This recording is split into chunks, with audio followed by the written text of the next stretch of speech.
ka na ba sa pag-ibig? Pwes kumain ka ng singkamas, dahil sa bawat nguya mo nito'y makatas. Talong, huwag gustahan, dahil sa colon cancer ito'y panlaban. Hindi tulad mo na hindi lumaban, kaya iniwan na lang basta-basta na walang kaalam-alam. Talong? Okay. Sigarilyas, pampatibay ng buto. Di tulad ng relasyon niyong walang katibay-tibay, kaya nasira dahil walang umalalay. Wala akong kinalaman.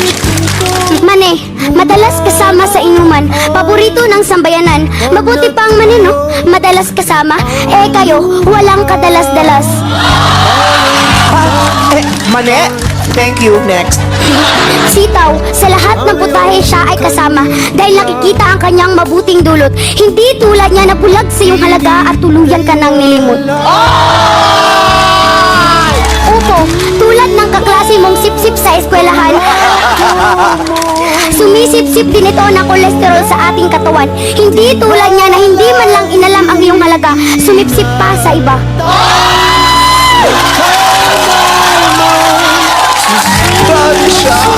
Kalabasa, ipakain mo sa taong iyong pinapangarap upang ang kanyang matay luminaw at makita ang iyong tunay na halaga.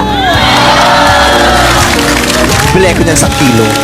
Mustasa, kung titignan mo'y parang lantutay, ngunit wag gustahan dahil dulot ito'y iron. Huwag mong igaya sa ex mo na hinusgahan mo na, iniwan mo pa.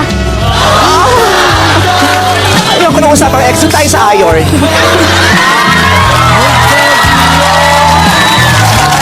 Sibuyas, alam niyo ba kung ano ang sinabi ni Sibuyas? Matapos mo akong saktan, iiyak ka. Tapos ano, igigisa mo ako para lang sumarap ang luto mo? Oo, masarap ako. Pampabango at pampasarap lang at wala nang higit pa sa relasyon nating dalawa.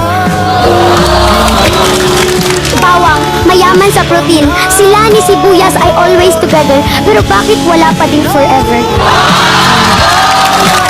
Tama na.